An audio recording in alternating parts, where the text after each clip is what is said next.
Bienvenidos amigos al capítulo 6 de Fray Podcast a la Mente. Luis nuevamente por acá junto a Nico Sufray en los controles y los psicólogos Christian Hamilton y Pavel Ferrada. ¿Cómo han estado? ¿Todo bien? Todo bien, aquí estamos. Sí, Qué bueno. bien también. Nos costó de nuevo hacer esa nueva junta, ¿no? Pero por fin salió. Sí, sí. Oye, hoy día queremos hablar de algunos temas que nos parecen bien interesantes, como son la salud mental en el trabajo y las principales enfermedades, el suicidio y el aumento de casos de suicidio en Chile, y bueno, después qué herramientas podemos utilizar para mantener una buena salud mental. ¿Qué les parece el tema? Bueno, hace poco Pavel me había comentado que había sido el Día Mundial de la Salud Mental, ¿no? Exactamente, hace poquitito, 10 de octubre Ajá. justamente, se conmemoraba y en septiembre también se conmemoró el Día de la Prevención del Suicidio también. Ujú. Así que son temas que hay que estar ahí promoviendo y aquí Fray Podcast solamente haciendo lo suyo. Así que vamos que se puede. Bueno, mira, un dato dice que la Superintendencia de Seguridad Social dice que 2 de cada 3 trabajadores chilenos, 67%, presentó una enfermedad profesional en el año 2022 con diagnóstico relacionado a salud mental. Un número súper grande. Me impresionó un 67%. ¿Qué les parece? Yo creo que en realidad, a ver, lo que pasa es que hay que entender que el proceso de seguridad que se le entrega a los trabajadores contempla no solamente las enfermedades que puedan resultar de algún accidente laboral propiamente tal, sino que también de aquellos efectos que puede tener en la salud mental el estrés en el trabajo. Y vemos una diversidad, una cantidad impresionante. Yo creo que incluso te diría que es un poco bajo. Ujú. ¿Por qué es un poco bajo? Porque muchas veces hay gente que no consulta en relación a la salud mental.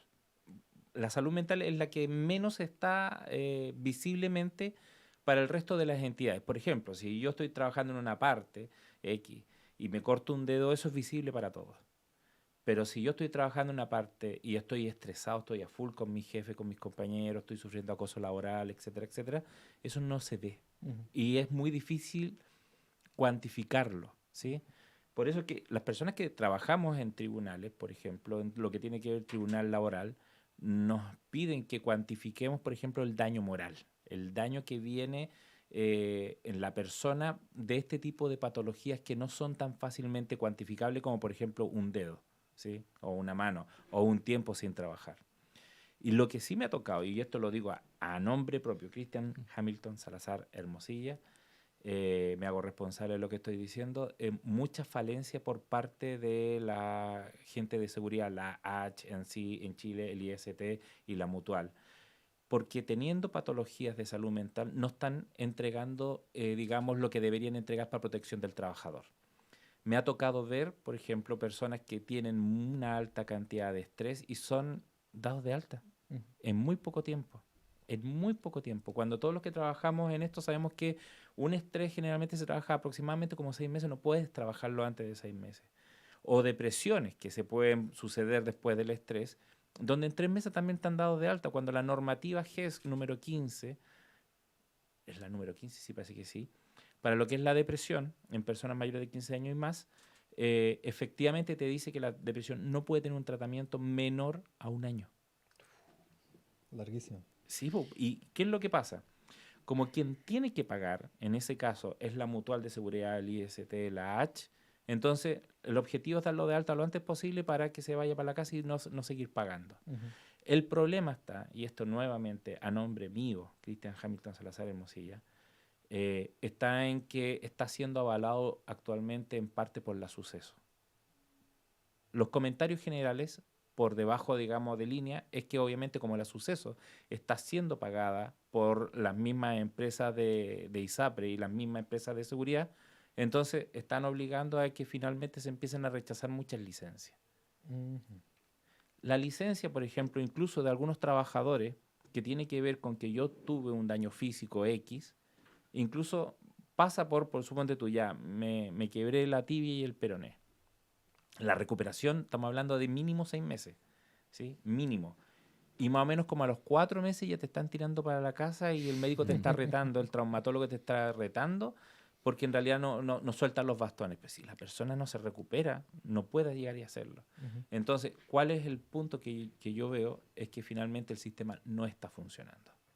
Entonces, cuando tú dices que esa cantidad, yo te diría incluso es poco. Qué increíble, puede ser más entonces el número. Es más. O sea, de hecho es más, claro. Es más. De hecho, yo tengo pacientes en la consulta, porque yo trabajo en Red GESAM. En la consulta tengo muchos pacientes que han ido a su respectiva mutual de seguridad y lo han rechazado porque según la mutual y según el profesional que está atendiendo en ese momento, no es una enfermedad laboral. Entonces ellos se han visto afectados también quizás Sí. por el aumento del número de casos y no han podido soportar. Claro, pues, no hay plata para pagar todo eso, Claro. el sistema, porque acuérdate que tienen que pagarle. Si yo le doy una licencia por un mes, Ajá, sí, yo po. tengo que pagarle esa licencia. Ajá, ajá. Vale decir que si el profesor está ganando 1.200.000, ¿de dónde sale? De la mutual. Si hay 50 profesores, son 50 millones. Claro, por cada, claro. ¿me entiendes? Entonces, esa plata, ¿quién la paga en el fondo?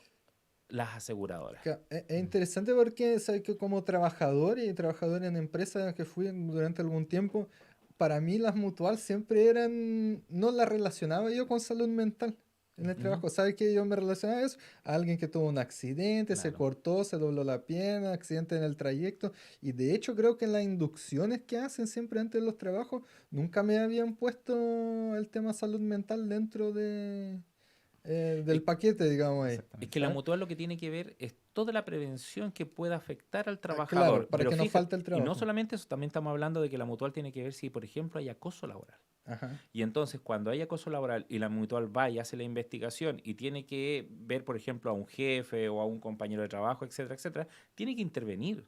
Tiene que hacer un programa de intervención donde va un psicólogo o alguien a hacer talleres para que puedan manejar de mejor forma eso. Pero no se está haciendo. Exactamente.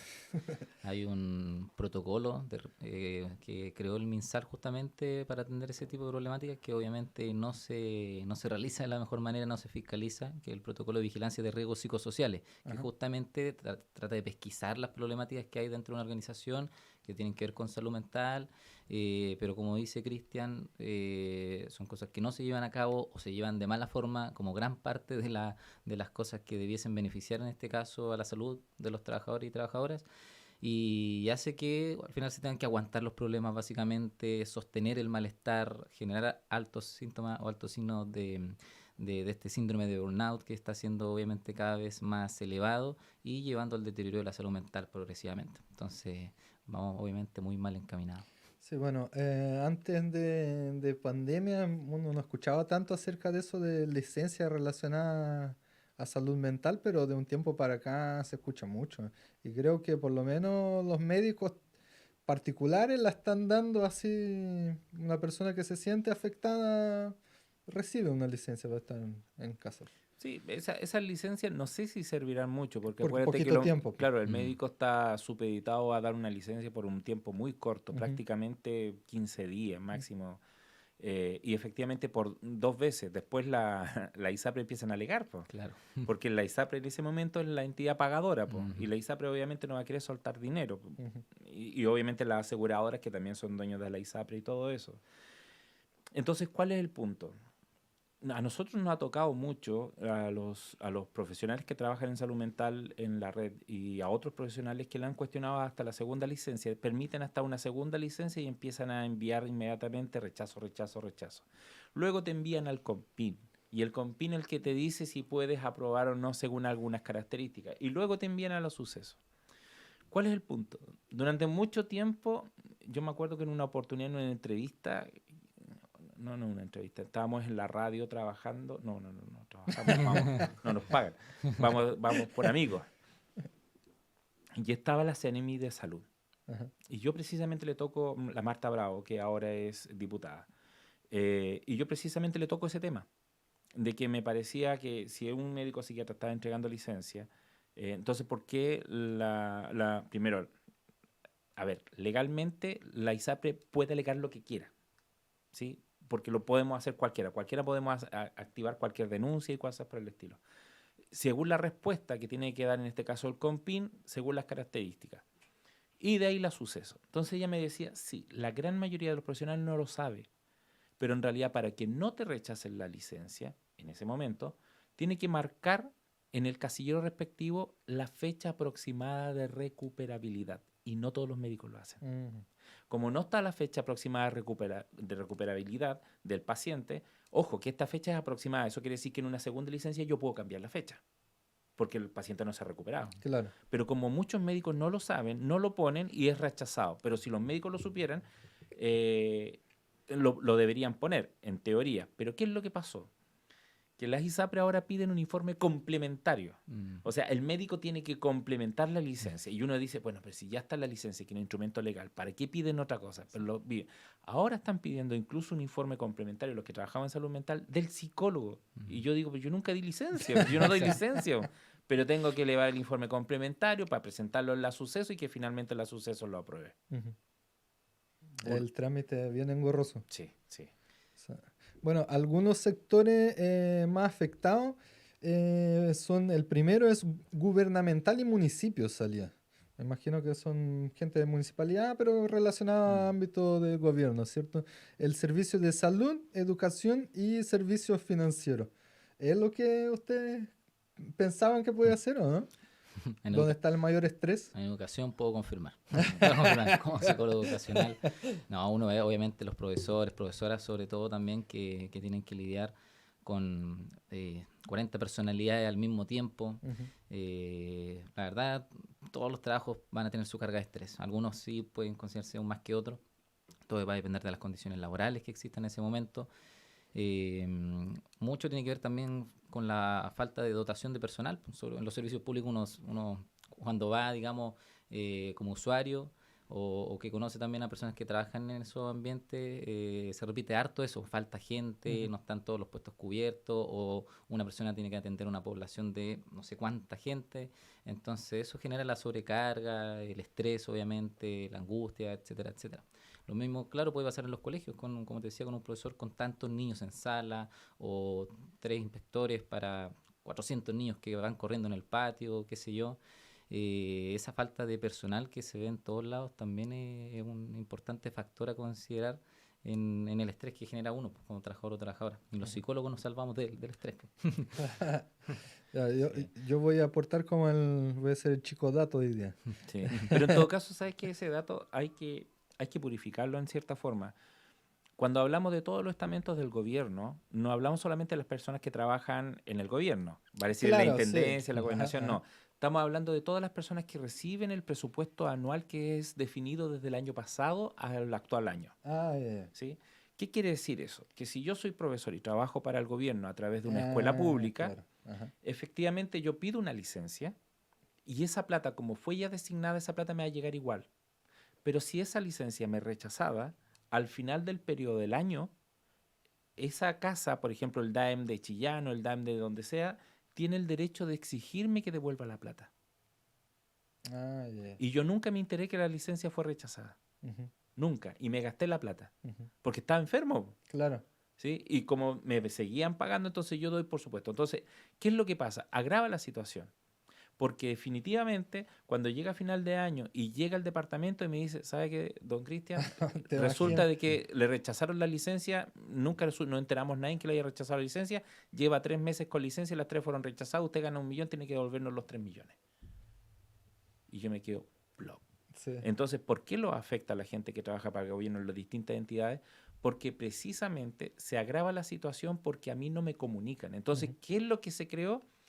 Este portal de mi licencia en línea donde la gente puede consultar a través del portal si mi licencia fue aprobada, rechazada o no. ¿Sí? Hay una herramienta entonces. Existe la herramienta, el problema está que lo que no existe es la comunicación a los distintos profesionales para que sepan que existe la herramienta. Sí. Hoy tienen tanta gente trabajando en el gobierno y de repente hay cosas así, detalles, burocracias que son tan sencillas de resolver y no se resuelven. En el caso que tú estás contando, a nosotros nos pasó muy parecido cuando la Nati tuvo nuestra primera hija. También pasó algo con la licencia y en un momento llegaron y dijeron, no, tienen que devolver. Y quedamos así en shock porque era un valor elevado igual. Y al final había sido un desencuentro de información y al final ya se encajó todo. Pero como pasó a nosotros, quizás en otros casos puede no pasar a un también. montón de gente. Claro. Entonces, también me ha tocado, porque en la red Gisana atendemos muchos profesores que hay un detalle más. Cuando se instaura la ley de inclusión, la famosa ley TEA, que para muchos está ya desfasada desde antes de que se promulgara, porque no podemos hablar de trastorno, sino que tenemos que hablar de condición, Ujú. ¿sí? Entonces nunca debió haber sido TEA, sino que SEA. No se le entregaron a los profesores las herramientas prácticas de qué hacer y cómo trabajar con esos niños, que sería la neurodiversidad. Entonces, yo como profesor, que nunca me educaron para eso, estoy haciendo clase y resulta que ahora por ley yo tengo que manejar niños que nunca se me educó para eso y que sí se me hizo un taller porque vino un psiquiatra conocido de la televisión y nos habló del tema de cómo eran los trastornos, etcétera, etcétera, pero nunca nos dijeron el cómo. Claro. Ya, ahora que tenemos a nuestros chicos con diagnóstico, ¿cómo lo hacemos, po? ¿Cómo controlamos, como decía Pavel, un curso de 40 niños donde a lo más en algunos cursos tengo un asistente de la educación o a lo más en algunos cursos tengo un codocente que tienen exactamente la misma falencia? Ni mi asistente de la educación ni mi codocente sabe cómo manejar a los chicos de neurodiversidad. Entonces, se agrava la situación, le ponemos más complejidad a los profesores y empiezan mal los trastornos. Porque si el profesor alega algo, el malo es el profesor. Claro. Bueno, por ahí también como ejemplo tenemos esa cercanía con la Nati, que es profesora diferencial, y están ahí, a que sea el papel también conoce esos los programas de integración que yo creo que vienen acercando un poco más al... Es que ¿sabes qué es lo loco? No te miento, no los voy a nombrar. Ajá, Yo tengo 20 profesoras educadoras diferenciales que no saben qué hacer. en Y son serio. jóvenes. Porque Claro. una cosa es lo que aprendieron en la universidad y Ajá. otra cosa completamente distinta es cuando le encajan, porque es lo típico, así como el profesor no sabe, llega y le dice, ya, pero el profesor de integración que se encargue, el niño se desreguló. Ya, y el profesor, el de integración le pregunta, ya, pero ¿por qué se desreguló? Ah, porque el niño que tiene, en este caso, la condición del espectro autista, utiliza para poder autorregularse audífonos. Ujú. Pero ¿cómo va a aprender si anda con los audífonos? Entonces yo llego y se los saqué, po, y se Claro, pues. desreguló. Entonces, ya, entonces, ¿qué es lo que tiene que hacer la profesora? En teoría, regularlo. ¿Le corresponde a la profesora de integración? ¿Le corresponde al psicólogo? Claro. Sí, pues. ¿No? Y el mismo formato que tiene la educación justamente para funcionar, que a veces a esa neurodiversidad que no se comprende, al mismo tiempo se le castiga, a veces, po. O se le emplean las medidas restrictivas que al final terminan aumentando su episodio de frustración, de Sí. desregulación.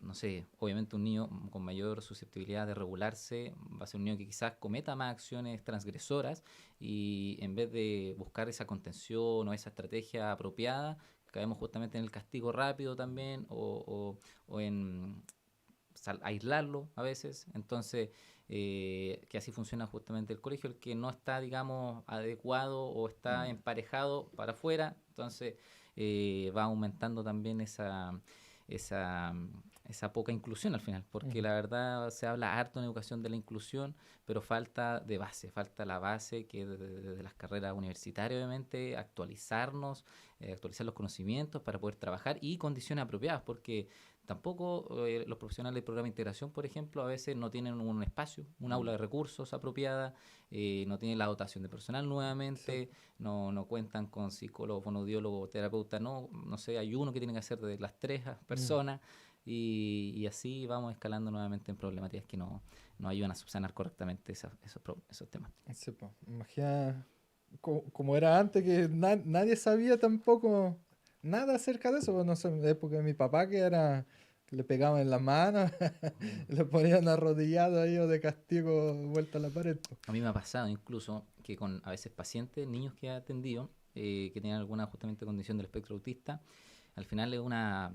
Yo trato de comunicarme con los colegios, solicito información, informes, comparto sugerencias, busco un trabajo colaborativo, pero a veces cierran las puertas justamente porque esas Mm. sugerencias tienen que ver con prácticas, ya sea del docente o quien está ahí, más contenedoras, no tan restrictivas, pero no les parece. Necesitan, estos niños necesitan como esa medida restrictiva o castigadora para poder encajarlo y si no, él está haciendo el problema. Ujú. Entonces tampoco, o sea, la salud mental no está considerada en los establecimientos educacionales de la forma apropiada para ayudar a esos niños y niñas. Entonces, a veces los colegios, no todo obviamente, pero le cierran las puertas a las familias que empiezan a verlo ya como un problema, la familia complicada, qué sé yo, obviamente ellos buscan lo mejor para su hijo o su hija. Y bueno, han habido hartas demandas que familias le han ganado a los colegios justamente porque han caído en esas medidas discriminatorias. Ujú. Sí, la otra vez hablamos con un abogado educacional y también nos contó acerca de eso, que hay hartas demandas ahora en contra de los colegios y bueno, muchas familias están ganando. Un dato nuevamente es que la mayor parte de las personas que llegan a tener una licencia relacionada a salud mental en el trabajo, ¿cierto? 38% alega que es por sobrecarga laboral, 25% condiciones hostiles o estresantes en el trabajo. Y un dato que me pareció súper interesante es que afecta 65% a mujeres. Las mujeres más afectadas en el ámbito laboral. O sea, yo no sé si será la mujer más afectada en el ámbito laboral. Yo creo que la mujer, en cierta forma, ha tenido actualmente la libertad de poder reclamar más. Libertad que no tenemos nosotros los hombres porque nosotros asumimos que en realidad, bueno, es parte de la vida nomás y hay que seguir adelante porque si yo no trabajo, ¿quién mantiene a la familia y cosas por el estilo? Ya. Sin embargo, la mujer ha tenido actualmente esa libertad de poder hoy día denunciar más, Ujú. ¿sí? Yo te diría que en parte, mm, en la línea de tratamiento, o sea, mi actividad como psicólogo, yo te diría que casi es 50-50, ¿sí? A veces hay situaciones de trabajo donde efectivamente incluso tú puedes ver si efectivamente que el jefe se fue en contra de las mujeres y prácticamente despidió a todas las mujeres y de alguna forma la ha hecho y efectivamente a los hombres sí porque le aguantan las bromas y cosas por el estilo. Pero la mujer no, actualmente no. Pero todavía eso, por todo lo que ha pasado de los cambios, actualmente ya no es tan visible o por lo menos no es tanto como lo era antes, donde efectivamente la mujer aguantaba considerablemente más el acoso y actualmente ya lo está denunciando más, ¿sí? Pero el hombre no lo está denunciando. O sea, se tejiversa la información, ¿cierto? Quizá, o los números, por eso mismo, porque el hombre quizá se reprime un poco más en ese sentido, ¿Mm? la mujer está un poco más dispuesta a mostrarse o a Claro, porque salir a pedir. lo más simple, suponte tú que el jefe te molesta, no sé, tienes poco cabello como yo y te empieza a decir, oye pelado, y a mí no me gusta que me digan pelado, Ajá. por ejemplo, ¿sí? Y resulta que me sigue diciendo y a mí me molesta, pero si yo me quejo, fíjate, si yo me quejo, ¿qué es lo que me van a decir mi amigo? Sí, pues, Que hoy te quejaste porque tu jefecito te está diciendo ajá, pelado ajá, y empieza la molestia y entonces prefiero no quejarme, sí, ¿sí? Situación que no le está pasando actualmente a las mujeres. claro. Y eso se condice con el dato de que los hombres se suicidan mucho más que las Sí, mujeres. O eso sea, después quería contratar con ese justamente, po, número. si al final, obviamente, nuestra cultura, tal cual como dice Cristian, todavía el hombre no es capaz, no somos capaces, me incluyo, de manifestar esa afectación a nuestra salud mental, a nuestra emocionalidad. Tenemos que aguantarnos las cosas, tenemos que ser, digamos, el hombre y que aguanta y que le da cara a la vida, así, con toda esa fortaleza. Y claro, pues eso implica aguantarse los malestares, aguantarse las humillaciones que uno pueda vivir y estar ahí con la salud mental en un limbo que lleva finalmente justamente a, cuando ya colapso, al suicidio. Claro. Entonces puede ser justamente que pase que esas cifras tengan que ver con que el hombre no denuncia justamente todo lo que realmente le toca vivir. Sí. Hace un tiempo se viene escuchando un poco más también la síndrome de burnout, ¿cierto? Que es relacionado al trabajo. Es un acúmulo de agotamiento físico, mental. ¿Cómo lo podríamos describir? Mira, antes que lo describa Pavel, yo me acuerdo hace muchos años atrás cuando era joven y estaba en la universidad y queríamos ya el título como psicólogo hace años atrás. Eh, y resulta de que nosotros fuimos a proponer nuestro tema al profesor guía y todo el cuento. Íbamos entrando a la sala y el profesor guía sabía que nosotros veníamos a proponer temas, éramos 3 que veníamos listos para hacer un cambio radical y todo el cuento. Y lo primero que nos dice el profesor, nada de Burnout, ya se ha investigado todo. Así que elijan otro tema. Y nosotros íbamos a investigar Burnout, Sí. pero en la actividad del psicólogo. Ajá. Pero no, hay mucho material con respecto al Burnout y desde hace mucho tiempo. Desde hace mucho tiempo se viene trabajando el burnout en las personas. Exactamente. Bueno, en resumen, tú lo estás diciendo, Luis, un agotamiento físico-mental, digamos, un límite ya que alcanza, digamos, la persona porque ya esta respuesta ante el estrés no está siendo, digamos, capaz. Uno siempre, digamos, está propenso al estrés, uno siempre hay estrés en nuestra vida, pero hay momentos donde nuestros recursos personales ya no están siendo capaces de afrontar esas situaciones estresantes. Y cuando tienen que ver con el trabajo justamente, ahí donde se empieza a formar este síndrome de burnout, que en inglés, claro, es como estar quemado, así lo define, digamos, se transcribe, pero es un agotamiento físico-mental, cansancio, lo empieza a sentir no solamente a nivel emocional, con esta inestabilidad, a veces puede ser desánimo o a veces puede ser mayor irritabilidad. Y el cuerpo obviamente también reacciona de diferentes formas. Hay personas que están con dolor de cabeza todo el día, o dolor de espalda todo el día, o dolor estomacal. La verdad, la salud mental se manifiesta de múltiples formas, pero es constante en el tiempo y tiene que ver justamente con gatillantes principalmente del entorno laboral. Claro. Pero todos esos síntomas que tú dices es muy común Es muy común. para todas las personas cuando están trabajando. Todos se sienten Exactamente. agotados en un momento, todos se sienten muy cansados, pero ¿dónde está ahí el límite entre ya la enfermedad o que necesita uno el tratamiento y que todavía sea normal mi agotamiento, mi cansancio? ¿Qué puedo ponerlo como ahí para estar atento, po? Sí, yo creo que es una gran discusión porque, como decíamos, el primer dato que dabas de la cantidad de personas que, digamos, tienen enfermedades de salud mental, digamos, en el Ujú. trabajo, claro, probablemente sean mucho más, como dice Cristian, mucho más, porque la mayoría de la gente, quizás yo no conozco gente que no tenga al menos una queja de su trabajo por desgaste, por cansancio, por estrés, por sobrecarga, por los tratos, qué sé yo. Pero al final cada uno tiene su límite porque lo normalizamos, pues, como Ujú. hablábamos, normalizamos estar con dolor de cabeza todo el día. Pues eso podría ser un síntoma del síndrome de burnout. Pero como el cuerpo también se adapta, el cuerpo inteligente, al final uno se aguanta eso y puede estar quizás conviviendo con este síndrome al mismo tiempo que sigue trabajando. Hay momentos donde uno ya colapsa y no puede más justamente y se quebró en llanto en el trabajo o agredió a alguien, no sé, y ese puede ser otra señal más. Pero yo creo que si uno empieza a padecer alguno de estos síntomas constantemente en el tiempo, puede ser un indicador de síndrome de burnout y hay que acudir, hay que consultar ahí el momento para buscar la ayuda. No aguantarse al final, Ujú. no aguantar, porque si aguantas tú vas a llegar al punto de quiebre. Y uno a veces, el punto de quiebre no es, esto me dice que en realidad sí tiene el síndrome de burnout. No, probablemente viene de antes, arrastrándose con ese, esa primera semana de dolor de cabeza que no te bajó nunca más, ya, ahí puede ser un indicador. Es importante que estén considerando la gente ya cuánto tiempo a mí me está pasando esto, en realidad de hace tiempo. Y yo sigo dándole, sigo dándole, sigo dándole. Ya, es un momento para parar y analizar qué está pasando. Ujú.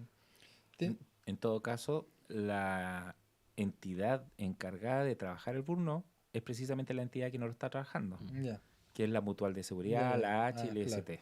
Eso es lo que iba a preguntar, porque nos sirve que una persona en ese caso salga de licencia, haga un tratamiento afuera, ¿cierto? Si cuando vuelve Claro. va a volver con las mismas condiciones y va a Es, volver a padecer el mismo Es síntoma. que de ahí se entiende el por qué debería respetarse lo que se conoce a nivel mundial, que es el tipo de tratamiento y el tiempo de Ujú, tratamiento. Pero ¿qué es lo que pasa? Como esto es pagado por aseguradoras, ujú, entonces se acorta el tratamiento y a media máquina metemos a la persona y terminamos quemándolo. ujú, ¿Sí? La metemos a trabajar igual porque desde la teoría, si tú tienes a un trabajador que está con depresión o está con estrés y precisamente lo vuelves a hacer trabajar, en teoría la depresión debería pasar, porque no tiene tanto tiempo libre en la casa para estar pensando tonteras como suicidarse. Ah, ya, ya. Entonces, para evitar que se suicide, entonces lo que hacemos es que lo metemos a que se vuelva a preocupar ujú.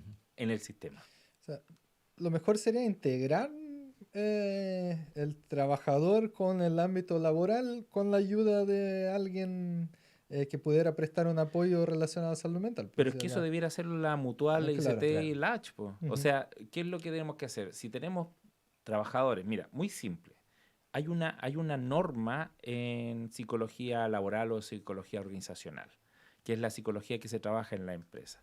Y es de que si las personas empiezan a presentar muy seguido licencia, es que algo está pasando en esa empresa. Ujú. ¿Sí? Esa es la voz de alarma. Y entonces, ¿qué es lo que se debiera hacer? Precisamente intervenir la empresa para que pudiésemos, por ejemplo, con esto del burnout, empezar a hacer algún tipo de actividades entre el trabajo, cosa que el trabajador pueda descargar todo ese nivel de estrés de alguna forma y no acumularlo. Ujú. Que sea capaz de trabajarlo y no de llevarlo, no tenerlo en la mochila y guardarlo de ahí para siempre. Pero no se hace. Sí, se exige cada vez más en los trabajos y Exacto. más... Pero no se ve el detalle de que si tú tienes una planta de trabajadores que constantemente te está presentando licencia, entonces tenés que arreglar eso porque si no la empresa se va a ir a pique. Ujú. Exactamente. Al final también los líderes, ahí donde son muy importantes que estén capacitados en salud mental, que por lo general no lo están. Entonces, al final nos vamos justamente a lo más eficiente para la empresa, para la organización, qué sé yo, a costa de los problemas de salud mental que se están generando, que incluso pueden llevarle a mayores costos, pues justamente, Claro, sí, más pues. o más trabajadores enfermos, más licencias justamente, mayor rotación, mayor problemas de productividad, etcétera, etcétera, etcétera. Entonces, y se sabe ya que justamente invertir en la salud mental de los trabajadores y trabajadoras genera una organización estable, obviamente, con mayor índice de innovación, de creatividad, que los motive justamente a los proyectos que tenga esa organización, un mejor clima, mejora todo básicamente, va todo de la mano. Pero para eso, claro, se necesitan líderes capacitados en la materia que no lo están. Sí.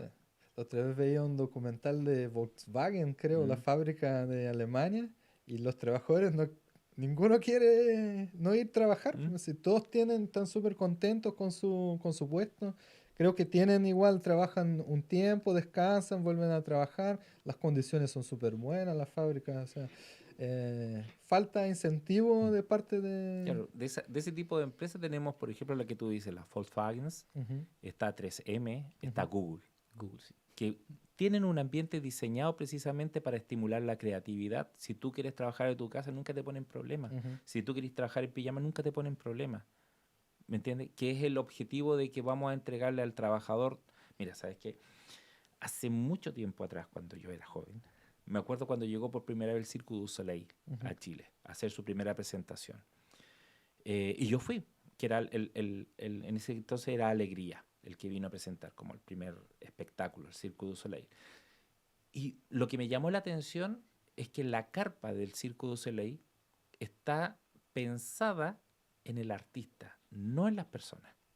Entonces, si tiene un artista que viene, por ejemplo, que es ruso y que viene de un ambiente muy frío, enfrían la carpa para que él se sienta Uh, bien. ¿Me entiendes? increíble, ¿eh? Y hace toda su preparación así. Entonces, el punto está en que, tal como decía Pavel, la ganancia que se podría tener en estas empresas si contemplaran la salud mental del trabajador sería muchísimo porque bajaría la tasa de ausentismo por licencia. Y entonces yo no tengo que entrenar a otra persona para que ocupe el mismo puesto. Ujú. ¿Me entiendes? El punto también está en que quien debería hacerlo no lo está haciendo, que son las mutuas, digo, a nombre de Christian Hamilton Salazar No, Hermosilla, aquí cada quien es Ah, responsable de lo cerremos que ahí, dice. ponemos todas las manos. adhiero. Adherimos todos. Sí. Oye, otros datos chilenos. 6,2% y ahí, claro, yo sé que va a influir eso, lo Mm. detrás, pero son datos oficiales. 6,2% de la población sufre depresión y un 15,8% sospecha de depresión. Si sospecho, yo me imagino que probablemente ya tiene que estar. Y un número grande de ansiedad, 28% de ansiedad. También es un número Mm. que antes la gente, no sé, estoy ansioso nomás, pero Claro. no era como una enfermedad. Claro, no, y, bueno, te repito, lo que veo yo en mi experiencia, colegas cercanos, todos, la ansiedad, digamos, está presente en todos, ¿no? Una ansiedad que va un poquito más de lo normal, de lo esperado. Ujú. Quizás no alcanza a llegar a, a agravar tanto la salud mental, pero sí, como te decía, están esos dolores físicos que yo realmente pasan de largo, como te digo, o sea, todavía estamos, por eso la salud mental sigue siendo tan invisibilizada, porque por la normalización de todo esto que estamos hablando, po. Llegar con esa fatiga, ese desánimo, esos dolores, como te decía, musculares, la presión arterial alta, todo eso son señales del cuerpo que pasan de largo. Y eso está presente en la gran cantidad mayor de la población, creo yo, y sigue siendo muy invisibilizado. Y justamente las mutuales tampoco hacen su aporte. Las enfermedades profesionales que se van generando, que tienen que ver, que son de índole de salud mental, no son consideradas, no son atendidas, incluso los sistemas públicos de salud también, o sea, se prioriza obviamente todas las enfermedades con carácter más físico que de salud mental, Sí. hay menos dispositivos de salud mental para la población, menos profesionales, etcétera, etcétera, etcétera. Entonces, eh, yo creo que los índices están mucho más elevados de los Sí. registros oficiales. Sí. Y bueno, esos registros creo que el último era de 2020, el que esos números más actualizados. Claro. Pero sí, a raíz de eso, y ese sí es un estudio del 2020, donde Chile llegó a ser el cuarto país en Latinoamérica con mayor tasa de suicidio. Llegaron a haber en 2020 4 suicidios al día en Chile y un total de 1.600 personas, 1.602 personas en el año. Es un número súper grande igual. Sí. Comparado con otro dato que también apuntan ahí, a que durante el mismo periodo del año hubieron 926 homicidios o asesinatos. O sea, mucho más personas se suicidan de las que hay como homicidios, víctimas de violencia. Claro, y uno creería lo contrario viendo los medios, Claro, pero ahí ahí que donde muestran uno, pura violencia y todo. claro, pues ahí uno también entiende que los medios no le dan el peso a estos temas como el suicidio, como la depresión, como qué le pasa a nuestra población que está Ujú. tan deprimida, que está cayendo tanto en esta problemática. Pero ya hemos hablado de las intenciones Sí, po, de de los la medios en intención de esto. los medios.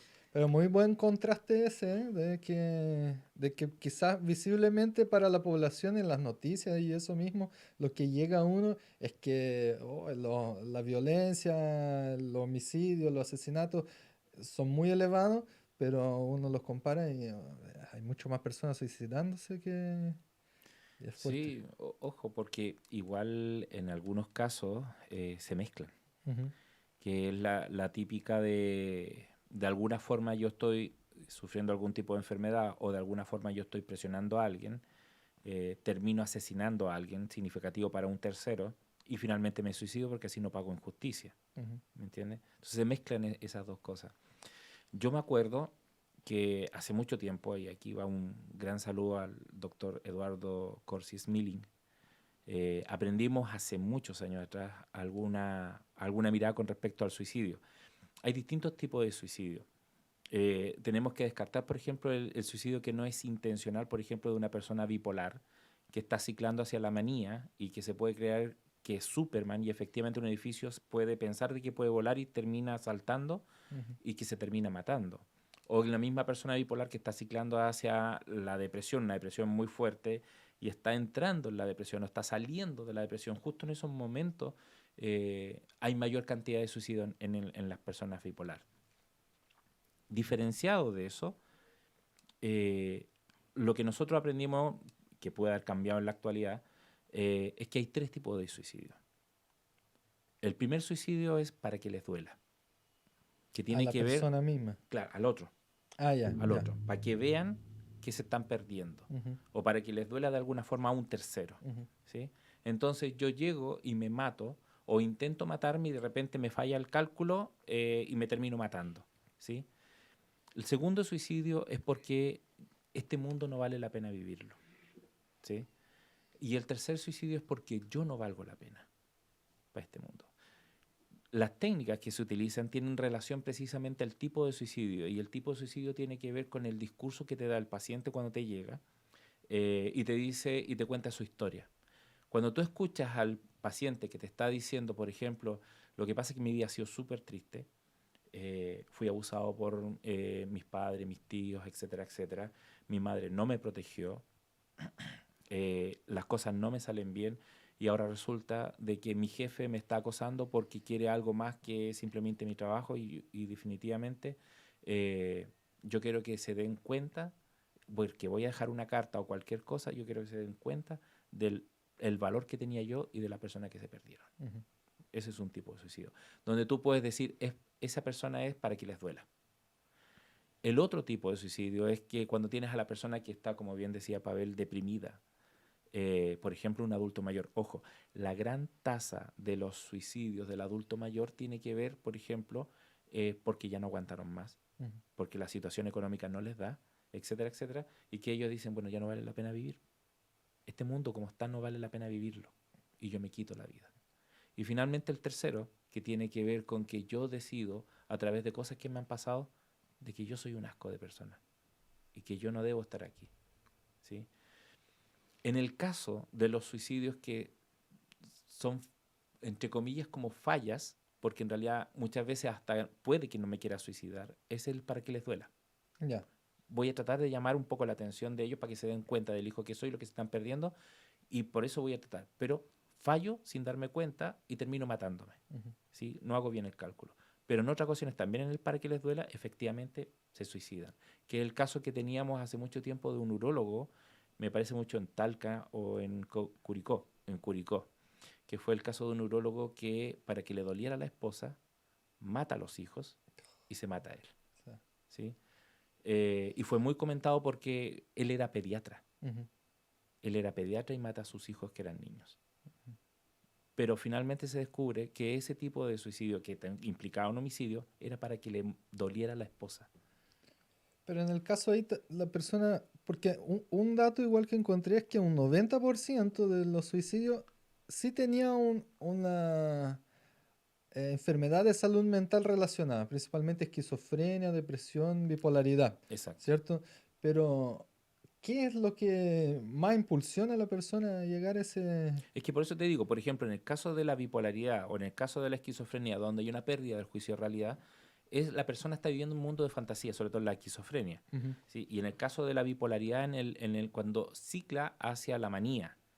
Cuando cicla hacia la manía, también pierde el juicio de realidad y es como si estuviera en un sueño. Y en el sueño, efectivamente, igual que en los sueños que tenemos todos, cuando soñamos que podemos volar, efectivamente, que Lo nos hacemos. pasa, claro, termina haciéndolo. Ujú. ¿Sí? En este caso, Suicidio intencional. suicidio voluntario, sino que es a consecuencia de este, digamos, Ujú.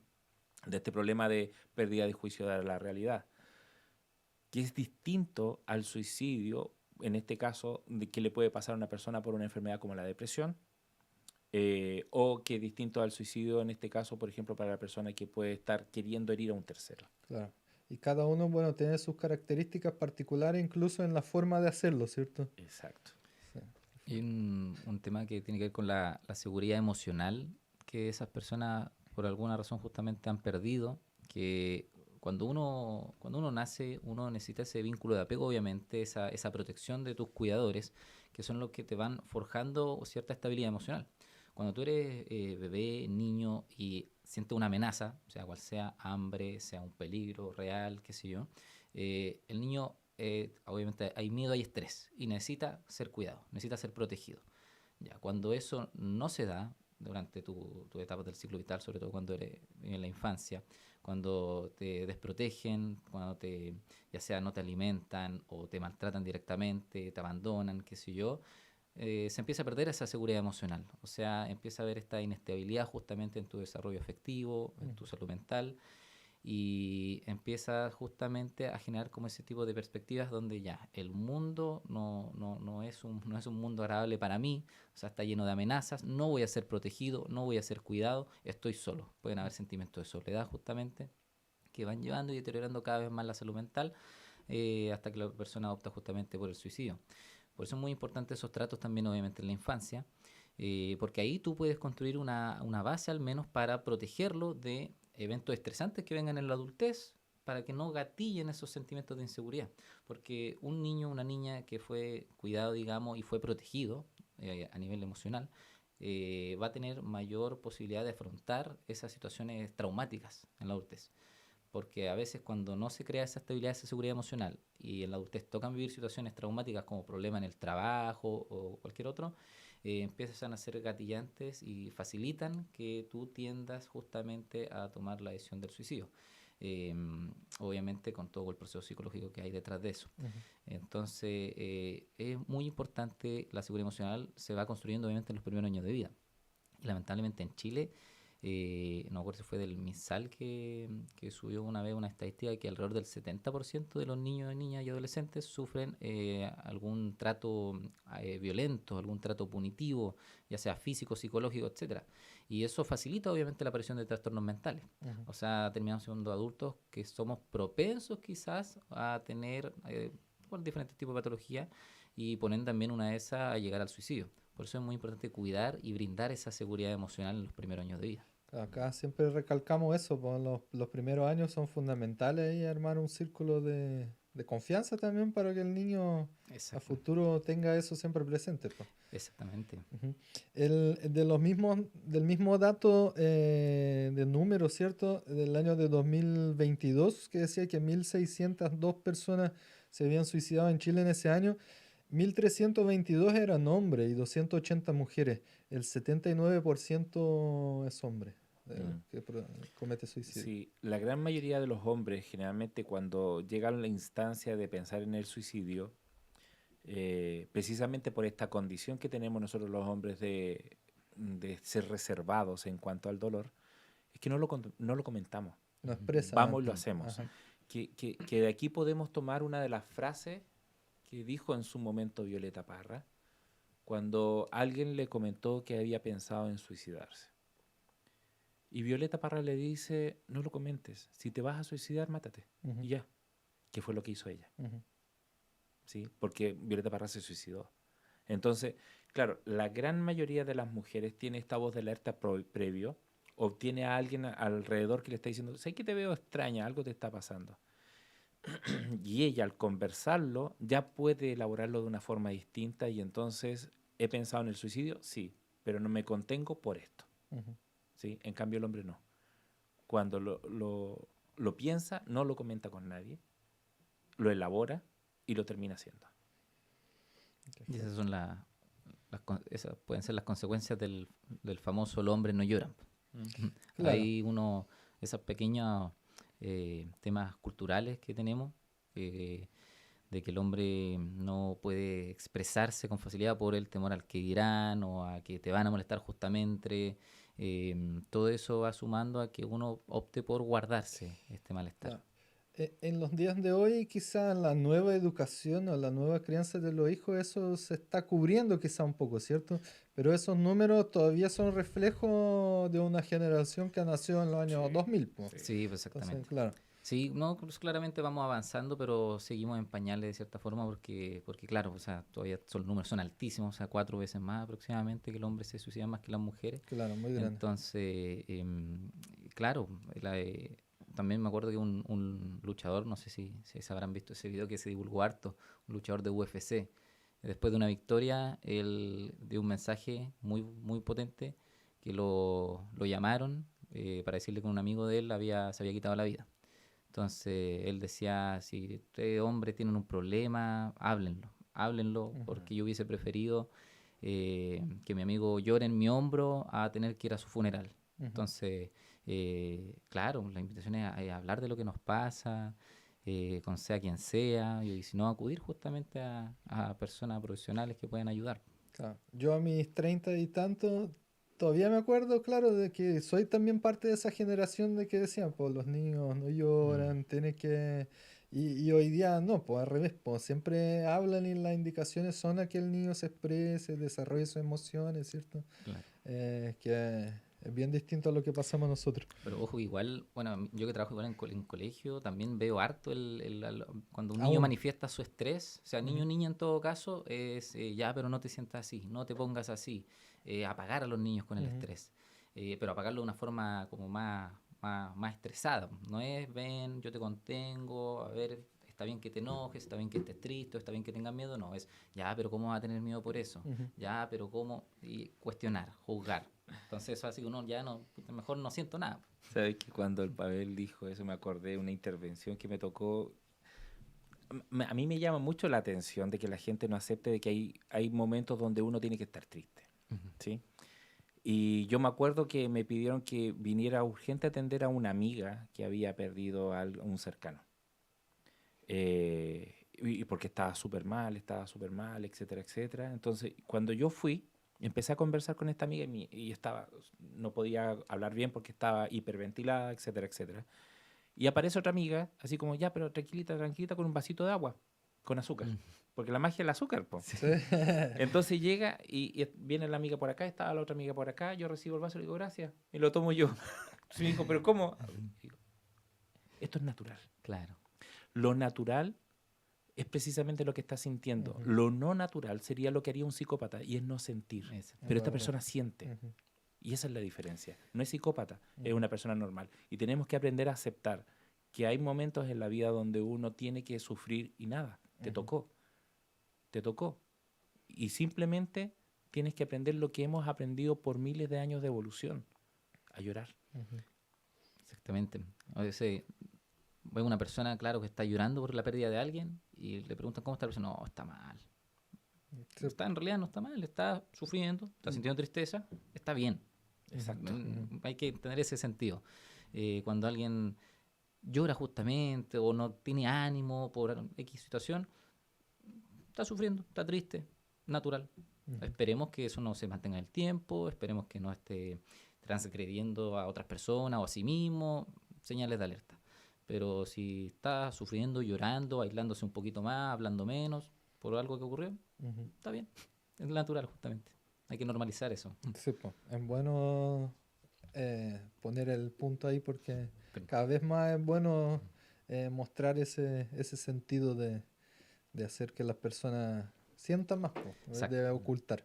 En el mismo año de 2022 llegó a un número de 10,3 personas por cada 100.000 habitantes en Chile cometiendo suicidio. Eso de un número de 5 personas al día. Y un dato también interesante que es que el 20% lo logra. Entonces, si es que 5 lo lograron, al menos 20 más en el mismo día lo intentaron. Mm.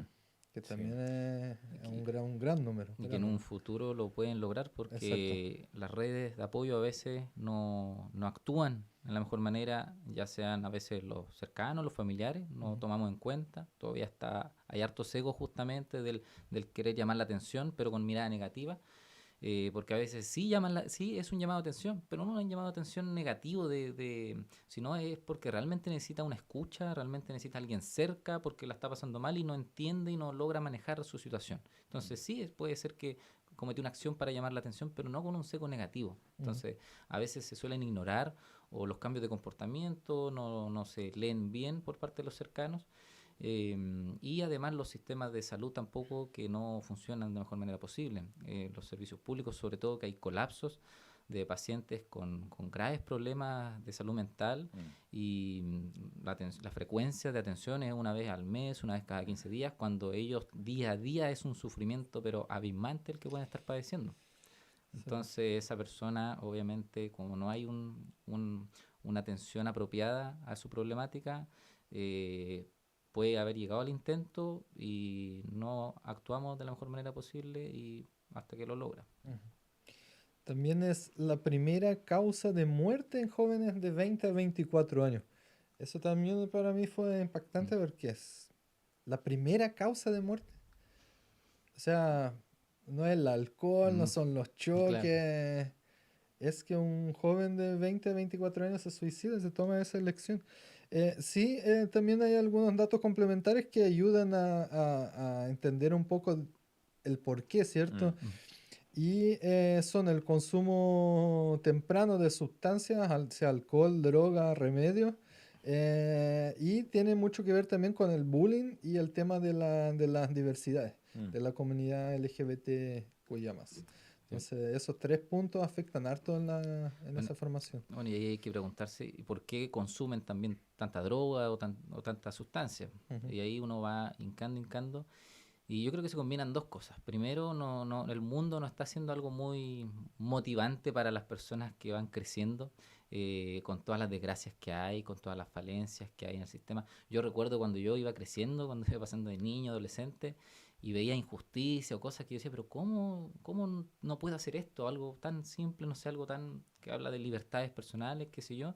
El sistema es así, la vida es así. Esa es una frase que uno escucha constantemente, Mm. pero de una forma negativa. Entonces, ¿qué ganas te van a dar, obviamente, de seguir afrontando estas etapas de la vida si te encuentras con barreras, con obligaciones, con exigencias, que uno al final no puede hacer mucho contra ellas, salvo que empezar a encontrar, obviamente, las propias redes de apoyo y las cosas que a cada uno le sirven para cuidar su salud mental?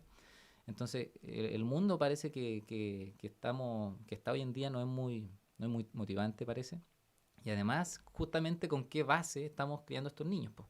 Con qué sostén lo estamos formando, con qué apoyos a su salud mental, porque todavía somos muy materialistas en nuestra sociedad, entonces no, mientras más tenga, más una mejor casa, una mejor ropa, o que no le falten cosas para su trabajo, pero y el contacto, el trato, la vinculación, la forma en que te trato, te hablo, es con cariño o no, soy frío, eso también va dañando justamente esta sensación de bienestar y va deteriorando la salud mental.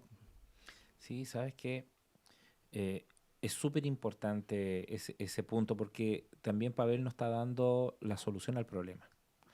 Y la solución al problema pasa por educar a nuestros hijos, a nuestros niños, a nuestros jóvenes, para que sean capaces de enfrentar estas vicisitudes de la vida. Ujú. Porque claro, si lo lanzamos al mundo sin prepararlo, el mundo les va a hacer mucho daño, ¿sí? Eh, pero si los mandamos al mundo preparados, ellos van a poder enfrentar esas situaciones sin que pase mayormente esto de que lleguen al punto del suicidio, por ejemplo. Entonces la misión, tal como dice Pavel, y es más, estoy pensando que debería ser materia de clases en el aula el cómo poder enfrentar situaciones conflictivas en la vida. Oh, Ujú. sería genial. Y Poner el claro, y caso. tendríamos incluso menos cantidad de violencia en Ujú, las aulas de las que tenemos hoy en día. ujú. El tema, bueno, Pavel estaba hablando, a mí me viene en la cabeza mucho el tema de redes sociales, ¿cierto? Porque Mm, también hemos hablado acá el tema de que lo que uno ve, ¿cierto? Quizá principalmente a los jóvenes que están en formación, eh, lo deja un poco frustrado. Porque ¿qué es lo que ve en redes sociales? Que es el éxito, las Mm, personas bonitas, el filtro que se ven bien. Y mucha gente se frustra con eso. La inmediatez también, que es otra cosa que está afectando mucho. claro. Pero que también es algo que hemos hablado y está relacionado también mm. en todo eso, ¿cierto? Al principio de todo. Mm. Al daño mayor en la salud mental que viene desde... Sí, es que el mundo avanza y cada vez hay más estímulos justamente para la persona, por cosas positivas, cosas negativas y de todo, pero seguimos sin atacar de buena manera justamente esa base, esa protección, como decía Cristian, esa educación de cómo afrontar estas cosas que vienen.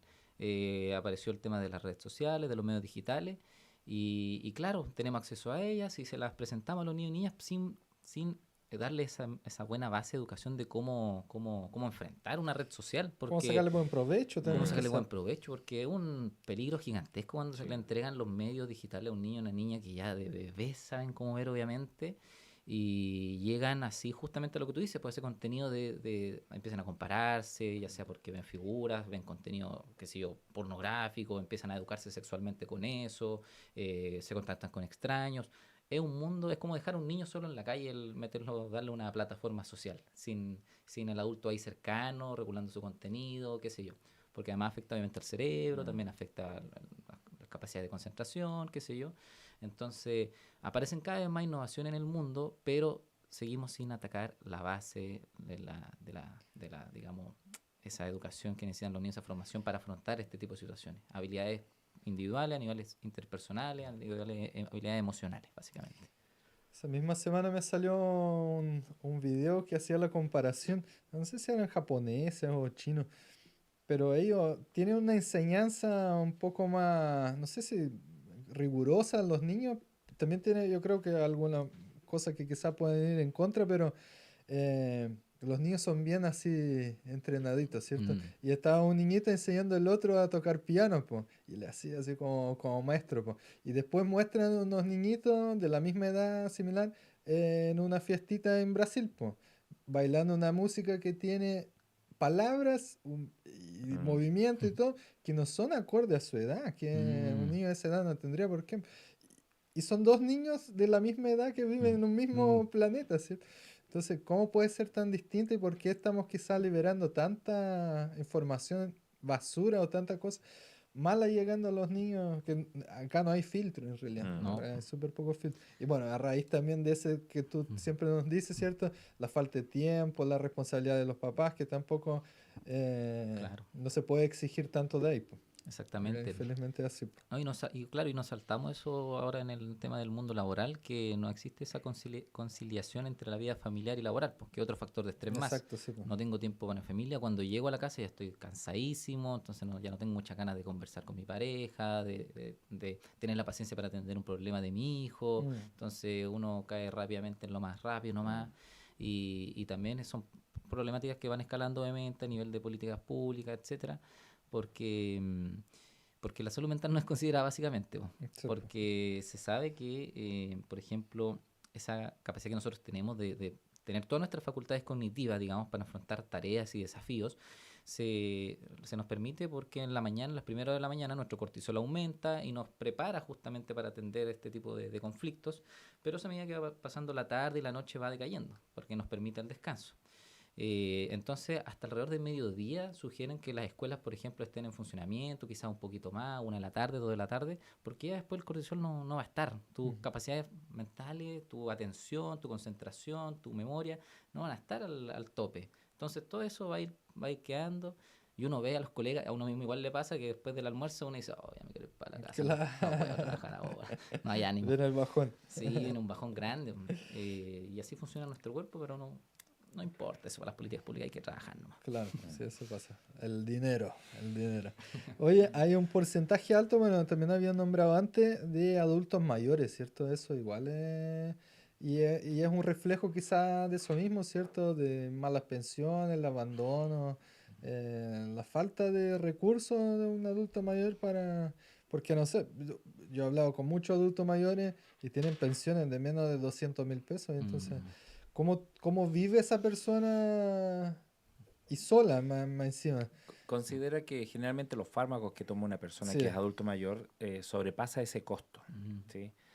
De hecho, cuando nosotros hacemos evaluación neuropsicológica a las personas, sobre todo a las personas mayores, una de las preguntas que tiene que ir sí o sí son todo lo que tiene que ver con el cuestionario de depresión. Ujú, Porque si, por ejemplo, la persona tiene depresión, entonces gran parte de todo el test neuropsicológico tiene que cambiar estructuralmente. Ya no podemos hablar de que la persona pueda tener algún tipo de demencia porque lo que hace la depresión es que termina falseando parte de la información. Entonces, para poder declarar que una persona tiene una demencia, tenemos que sacar algunos trastornos y dentro de eso, la depresión, ujú, porque se termina confundiendo mucho. Luego, lo que hacemos es que se solicita una atención de la depresión del adulto mayor y luego se le evalúa de nuevo, una vez que el adulto mayor ha aprendido a manejar su depresión, ¿sí? Pero a mí me impresiona la cantidad alta de depresión en los adultos mayores y también la cantidad alta de suicidios en los adultos mayores derivadas de esa depresión. ujú. En parte es el dinero, sí, en parte la jubilación es un horror, pero también tiene que ver con que el desgaste que ellos van observando en sí mismos hace de que vayan pensando de que ya no sirven. ¿Me entiendes? Por ejemplo, ya no camino de la misma forma, me pesa todo el cuerpo, ya no veo como veía antes, incluso tengo temor. Ujú. Si salgo a caminar a la calle, yo me doy cuenta que si alguien me empuja involuntariamente y yo caigo, estoy frito. Porque una caída en un adulto mayor, bueno, antiguamente era más, ahora no es tanto, pero implica postración. Y postración implica inmediatamente de que ya la vida está contada. Claro, ¿Sí? depende de alguien más y todo, sí. Exacto. Entonces, fíjate que sale con todos esos temores a la calle a tratar de hacer sus cosas porque nadie se las va a hacer por ellos. Nadie se las va a hacer por ellos. Mm, También está dentro de todo eso, por ejemplo, la crianza, la vida que tuvo. Por ejemplo, a mí me toca atender a un adulto mayor que actualmente que está solo y él se dedicó a cuidar a su madre. Pero finalmente la madre muere, él pasa unos 10 años y le llega, digamos, todo el peso de ser adulto mayor y está solo. mm. Porque se dedicó a cuidar a la madre, nunca tuvo su propia familia ni nada, sino que se dedicó íntegramente a la madre y ahora resulta que simplemente está Oh, esperando la muerte. qué difícil. Sí, porque no tiene otro panorama, no tiene otra posibilidad. Claro. E independiente que estamos trabajando de que se arme con algunas otras cosas, toda su estructura le está diciendo que no. El sueldo que gana, el estar solo, el vivir de esa manera con el peso del cuerpo, entonces es para él mucho. Ha costado mucho trabajar con él. Y el abandono en muchos casos de la familia, igual. Hace poco vi el documental que está en Netflix que investiga los lugares en el mundo con mayor nivel de vida, o sea, donde las personas llegan a mayor edad, po. Mm. Y encontró un punto de relación con el relacionamiento con los familiares cercanos. Claro. Los adultos mayores que llegan y que siempre están con la visita del hijo y vecino y tienen una vida Más movida y Mm. activa en ese sentido, viven más. Sí. Entonces es súper importante eso, porque muchas veces uno ve a los viejitos y están solitos, po. La Exactamente. familia los... Y claro, y ahí se deteriora más la salud mental porque ellos más necesitan justamente esa interacción social, no solamente por la relación, sino por la ayuda concreta también. Pues, o sea, ayuda justamente a movilizarme quizá. Si yo tengo problemas para caminar, ya, qué bueno tener a alguien que me ayuda a levantarme. Pero si no tengo a nadie, yo todos los días tengo que luchar con solo el hecho de pararme, de ponerme de pie, todos los días. Entonces, claro, se combinan esas cosas. Y contrasta con otra cosa que creo que quizá también hablaba acá, un estudio que vi, creo que de la revista Forbes, que mostraba que el mayor nivel de desenvolvimiento en el trabajo, o sea, que la persona estaba más activa, era entre los 70 y los 80 en puestos de gerencia, digamos, en puestos altos. Entonces, la mayor parte de las personas que gerencian empresas o que saben mucho y están tomando muchas decisiones, son gente de mayor edad. Entonces, es raro el contraste, porque, claro, pero son puestos específicos. Claro, pues, o sea, esa persona que llegó a esa gerencia de LAN, que ya tiene más de 70 años, que fue gerente incluso de Chile a través de la presidencia, como el señor también. Piñera, claro, tiene 70 años, pues tú puedes decir, bueno, tiene 70 años y sigue gerenciando, sí, pero su calidad de vida Sí, Ya. claro. durante toda su vida Ujú, estuvo destinada precisamente a cultivar. ujú, a ver, en neurociencia nosotros hablamos de reserva cognitiva. ujú. La reserva cognitiva implica de que, por ejemplo, si tú tienes estudios superiores, a los 12 años tradicionales de estudio hasta cuarto medio, efectivamente tienes un acumulado en tu cerebro que si llegas a tener alguna afección como algún deterioro cognitivo o alguna demencia, la reserva cognitiva te apaña Ujú. y te cuida, ¿sí? Pero además, si has tenido una buena calidad de vida durante toda tu vida, efectivamente tú puedes llegar hasta los 80, los 90 súper bien. El punto está en que tú no le puedes pedir eso a una persona que ha trabajado todo su vida en el campo, en la Claro, tierra, claro. ¿sí? Porque tú nivel- notas en esa persona, incluso antes de los 60 ya el dejaste, Ujú, ujú. ¿sí? Entonces, claro, po, con una familia súper Ujú. poderosa, es obvio que puedes llegar lejos, pues ahí lo que te va a matar va a ser otra cosa. Pero dentro de todo lo que son las características propias de la rehabilitación neuropsicológica para todo tipo de demencia, y ojo, porque esto sirve en general para todo. Para mantener una buena salud mental, hay un ítem que no es tan bien considerado, y es de que, por favor, de verdad, júntense con sus amigos, porque es una de las claves de mantener la salud mental. Entonces, cuando alguien le diga, voy a salir con mis amigos, déjelo. Cuando alguien diga, voy a salir con mis amigas, déjela, ¿sí? Porque es parte del proceso. Y de hecho, cuando yo hago rehabilitación en adultos mayores, una de las cosas que digo es que el adulto mayor tiene que empezar a sociabilizar. Ujú. O se mete al club de no sé cuánto, o a cualquier cosa, pero tiene que sociabilizar. Acompañaba a mi abuelita cuando era chico a los bailes de la tercera edad. Buenísimo.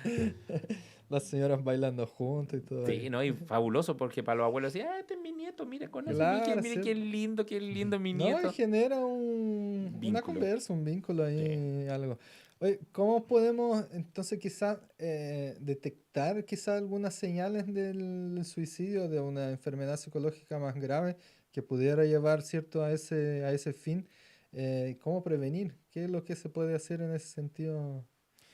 En las enfermedades mentales, entre comillas, porque ya no hablamos tanto de enfermedades mentales,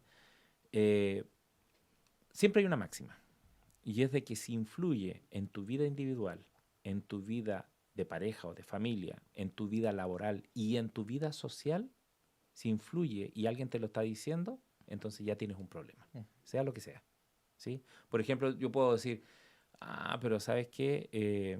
Lo que pasa es que yo para relajarme me fumo un pitito de vez en cuando, etcétera, etcétera. Ya, pero ¿alguien te ha reclamado? Bueno, sí, mi señora me reclama de que no fume tanto. Bueno, entonces ya tenemos un problema. Si no hay nadie que te reclame, entonces no es problema. Así de simple. Pero en el caso del suicidio es mucho más complejo. Entonces, el mensaje en el caso del suicidio es que usted no es especialista. Si no es especialista y alguien le comenta algo, entonces derive. Dígale a la persona que si es posible vaya y converse con alguien. En Chile tenemos algunos teléfonos, como el Sí, teléfono de la esperanza, donde tú puedes llamar y efectivamente empezar a conversar con alguien. Lo mejor de todo es ese teléfono que no es de un familiar tuyo. Entonces, si temes de que alguien te vaya a escuchar, la persona al otro lado del teléfono te escucha, es una persona que está entrenada para eso y que efectivamente no es familiar, entonces no, se va a mantener, entre comillas, el secreto. estaría interesante ahí tratar de saber ese dato igual, ¿ah? Cómo es el servicio, si muchas personas llegan a solicitar y cómo es el apoyo y la contención en realidad, pues. Yo una vez vi una investigadora española, vi que hizo justamente un proyecto y hablaba en una charla que una de sus proyectos fue que tenían primero a través de redes sociales, hicieron como un algoritmo para detectar a personas que publicaban contenido como con una tendencia justamente a Ah, autolesionarse buenísimo. o depresiva, empezaron a crear eso.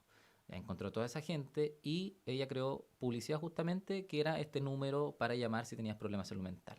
Entonces le empezó a salir obviamente a estas personas ese número y logró justamente los números, no me acuerdo exactamente, pero empezaron a tener justamente más llamados y pudieron también al mismo tiempo prevenir justamente en cierta localidad los suicidios a través de detectar a estas personas y justamente ofrecerles, en este caso, un número de contacto donde profesionales lo atendían al otro lado para ayudarles, etcétera, y lograron solucionar justamente, al menos paliar un poquitito, disminuir los números de problemática de salud mental y de suicidio.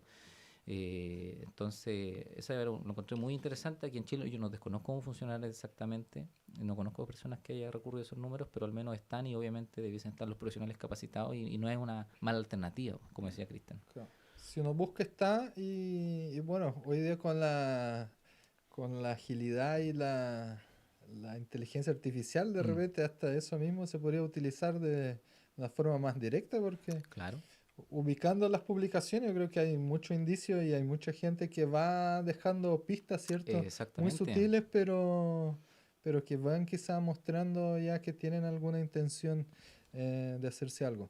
Pero, exactamente. además, si eso se contemplara dentro del sistema educativo, Sí, Ujú, claro.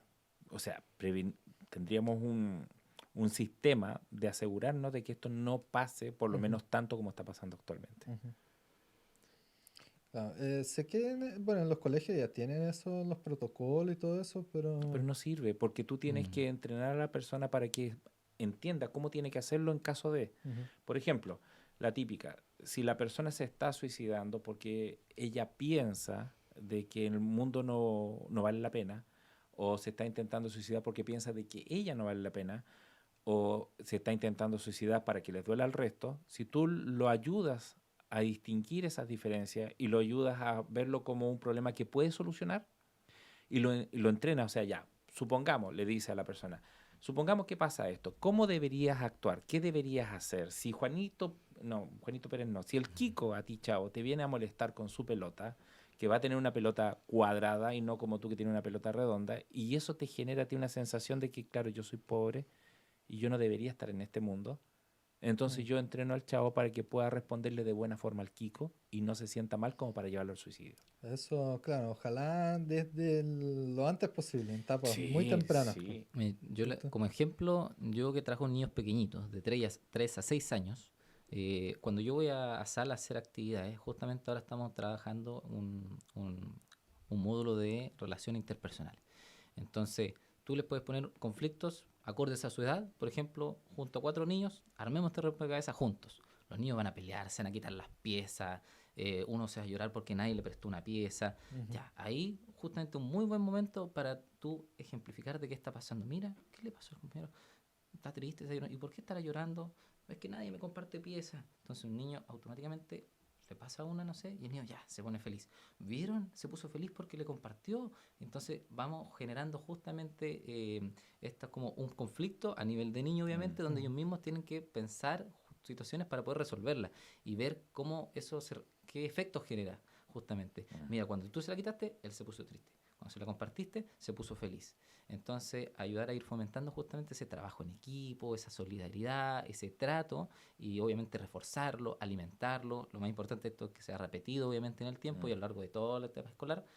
Y esas pequeñas cositas justamente pueden ir nutriendo a una buena convivencia, a una buena salud mental. Pero esto necesita no solamente a un psicólogo que vaya a hacer talleres, necesita que lo haga obviamente el profesor, profesora todos los días en sala, que lo haga también, bueno, no con 40 niños al mismo tiempo, sino que tenga una sala con no más de 13 niños, 14 niños, qué sé yo, y otras condiciones obviamente que no están en nuestro sistema educativo. Esperemos. Y reforzar lo que dice Pavel, que esto no es en un momento, no es que la persona lo aprenda en una etapa, en un Claro, curso, es sino que constante. tal como dice Pavel, en todo el sistema escolar. O sea, empezamos en la pre-básica y terminamos en cuarto medio. Y te aseguro que la cantidad de violencia, de suicidios y de homicidios bajaría estrepitosamente en nuestro país.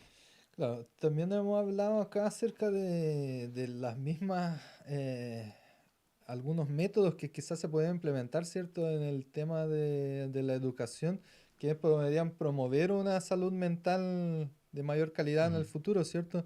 Y uno ya para ir finalizando, es cómo un poco prevenir, ¿cierto?, esos puntos extremos, ¿cierto? Como es llegar a un suicidio. ¿Qué herramientas podemos usar para salir un poco de eso? Podemos hablar de algunas y también está muy de moda y hay mucha gente hablando del mindfulness, ¿cierto? Claro. Entonces, ¿cómo podemos hacer para no llegar quizá y bajar un poco los niveles de...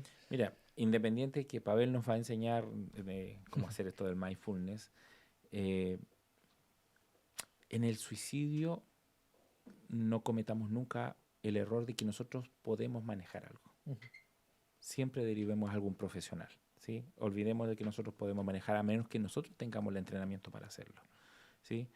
Porque muchas veces pasa que la persona cree que puede manejar una situación sin darse cuenta de que en realidad puede terminar siendo iatrogénico, o sea, provocando finalmente el suicidio. Entonces, eso de dar receta en el caso del suicidio, yo prefiero pasar, excepto lo del mindfulness, que nos sirve efectivamente a todos. Claro. Claro, en el caso yo de ver una persona, no sé, más débil o debilitada, yo sé que yo no tengo la herramienta para apoyarla de la mejor forma, porque yo puedo decir algo que no, que esté totalmente en contra, como eso mismo, muchas veces que nace uno decir, oye, sí, mira, no pesque tanto, eso va a pasar, pero eso No, quizá para la otra persona no es así. Exacto. Pero ojo, igual incluso puede ser a veces más fácil de lo que parece, porque en ocasiones la simple presencia puede tener un efecto positivo Claro. para las personas con justamente alguna tendencia quizás depresiva o con Ujú. ideaciones suicidas, porque como te decía, ahí hay un alto sentimiento de soledad o de justamente de que el mundo no vale o yo no valgo. Entonces que haya ahí alguien cerca mío, como te decía, mirándome, quizás ofreciéndome algo, digamos, como su compañía, como afecto, eso ya puede ser un tanto aliviador. Obviamente se necesita mucho más que eso, pero esa es una muy buena forma de ayudar, es el estar presente para esas personas. Con el tema del mindfulness, eso también más que nada una herramienta también preventiva, sobre todo preventiva y que también justamente se puede aplicar y sería maravilloso que se aplicara en los colegios desde prebásica hasta media, porque es un regulador del estrés básicamente. Es una forma de regular nuestro organismo a un estado psíquico que sea equilibrado, que baje la presión arterial, baje la tensión muscular, que me permita tener mis capacidades cognitivas obviamente al máximo. Entonces, una buena herramienta preventiva que es netamente con el manejo de la respiración. Hay diferentes formas. Yo nuevamente pongo mi experiencia, yo lo trabajo con niños, donde obviamente uno tiene que ser más lúdico, donde uno lo simboliza la respiración, no sé, niños, respiremos como una estrella. Entonces, levanta el brazo uno y ahora bajen, soplando. ahora en cámara lenta. Entonces uno le pone juego, obviamente, lo pone lúdico para los niños. Y ahí tú estás trabajando justamente esa regulación del estrés para futuro. Porque ¿qué hace? Hace que tu cuerpo se acostumbre a este estado de equilibrio y cuando venga una situación de estrés, tu cuerpo obviamente se va a alterar, se va a modificar, pero vas a poder volver más rápido, digamos, a este nuevo equilibrio. Entonces, para eso ayuda justamente el mindfulness, a regular la ansiedad, a regular el estrés, pero la idea es que sea previo, no en el momento mismo del malestar. Ahí probablemente no funcione mucho. Cuando alguien está llorando, por ejemplo, enojado, frustrado, ya, pero respira, no le va a servir mucho ahí el respira. No, desahógate. Ojalá de una forma sana, obviamente. No le pegue a esto, qué sé yo, pero ahí hay que permitir liberar la energía en el momento de calma, de paz, donde uno puede aplicar este mindfulness. Al despertar, antes de irse a acostar, en un momento donde uno tiene una pausa, que se trata también de eso, de bajar el ritmo de vida, que uno va corriendo a veces por la vida haciendo las cosas, ya, necesito 5 minutos. Cerrar los ojos, respirar profundo por la nariz, sentir tu respiración. La idea es concentrarse con el momento aquí presente, en lo que está pasando ahora. Entonces uno tiene que, en el momento que respira, siente cómo suena quizás la respiración, siente cómo entra, tu concentración tiene que ir ahí, a tu cuerpo, a lo que le está pasando a tu cuerpo. Entonces, a veces te va a costar, a veces la atención se te va a ir y, estoy pensando en el problema, ya, vuelvo de nuevo. Y así uno, mientras más practica, como nos ha enseñado Cristian, el cerebro se acostumbra. Y es un proceso obviamente que puede ayudar para esa regulación del organismo. Claro, tienen que ser pequeños actos a largo plazo. Claro, Mantenerlo en repetidos. constancia. Justamente, parte 1 minuto al día. Todo sirve al final. Pues si puede ser 5, genial. Ya, pero si puedes solo 1, genial. Y eso ayuda muchísimo al final a la larga a prevenir, como te decía. Claro.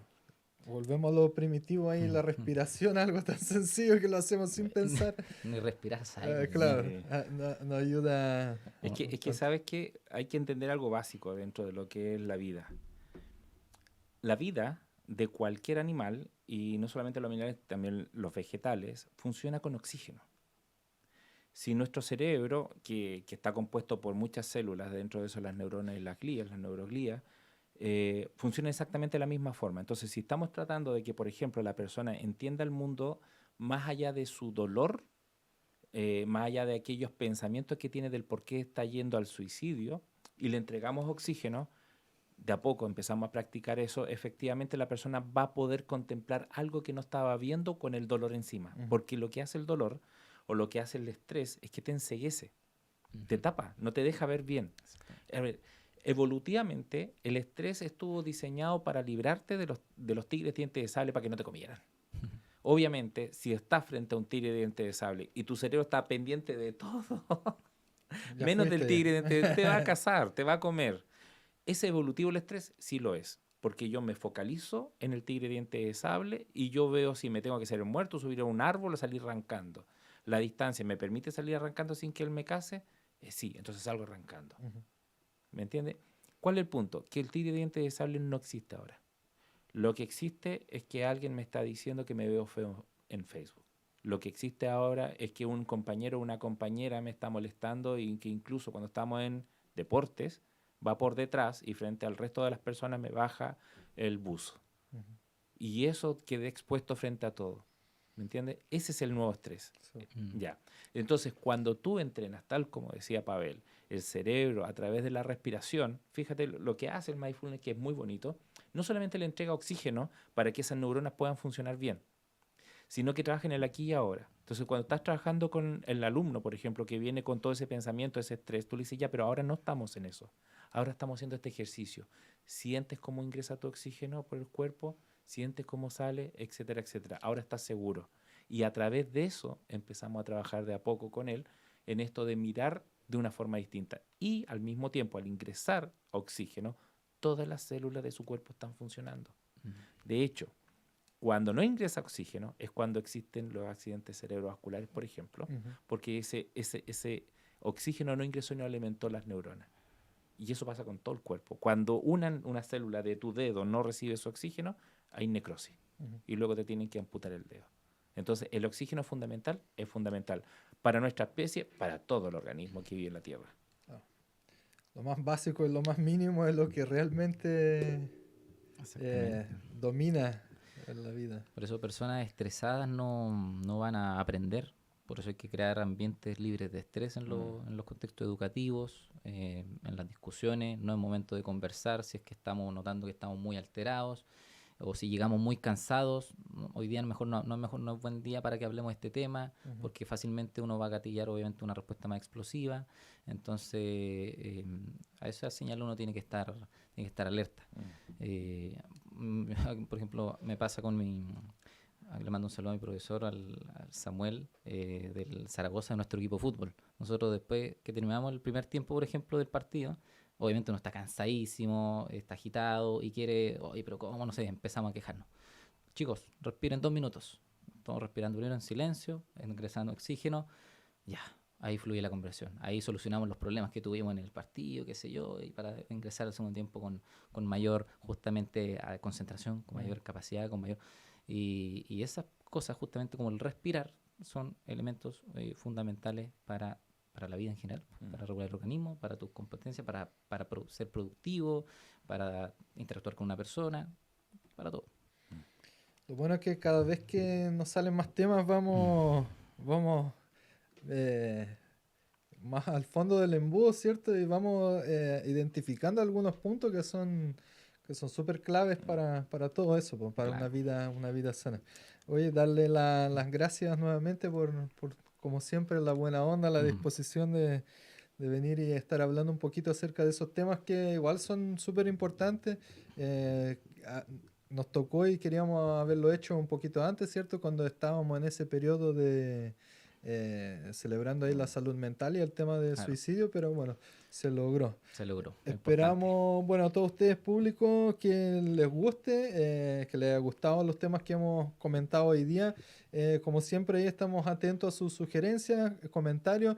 Suscríbanse a nuestro canal de YouTube, activen la campanita que siempre les vamos a estar notificando cuando salgan nuevos capítulos. En todas nuestras redes sociales, @FryPodcast también. Agradecer ahí nuevamente al Nico. Pavel, Cristian, ¿algún último mensaje? ¿Algo más? Bueno, por mi parte, siempre hacer mención, y como creo que quedó claro en este capítulo, que la salud mental no depende de uno, no hay una responsabilidad individual en la salud. La salud mental depende, y la salud en general, también del contexto, de las condiciones que tú tienes, de las personas que te crían, del país donde vives, de la escuela donde estudiaste. O sea, todo eso tiene una incidencia. Y además de cómo ese entorno también, ante los problemas de salud mental, responde. Y ya creo que ha quedado más que claro en todos los capítulos que hemos hablado que hay muchas deficiencias, pero a pesar de eso podemos encontrar cierta red de apoyo quizás en uno mismo que te va a permitir sobreponerte con quizás dificultades, quizás con sufrimiento, pero también es bueno permitir ese sufrimiento, aceptarlo y compartirlo. Lo importante es compartir, hablar, justamente expresarlo, que eso también va a ser muy terapéutico y puede ayudar a mejorar la calidad de vida, aunque sea un poquito, igual siempre va a ayudar. Entonces agradecerle también aquí al equipo como siempre y a la gente que siga y que hable y opine y aquí estaremos siguiendo. Eso, siempre atento. No, yo no me adhiero a lo que dijo Pablo. Bueno, entonces espero ahora la próxima nos veamos en un tiempo más breve y esperamos estar ahí con todos ustedes pronto nuevamente. Nos vemos en una próxima. Chao, chao.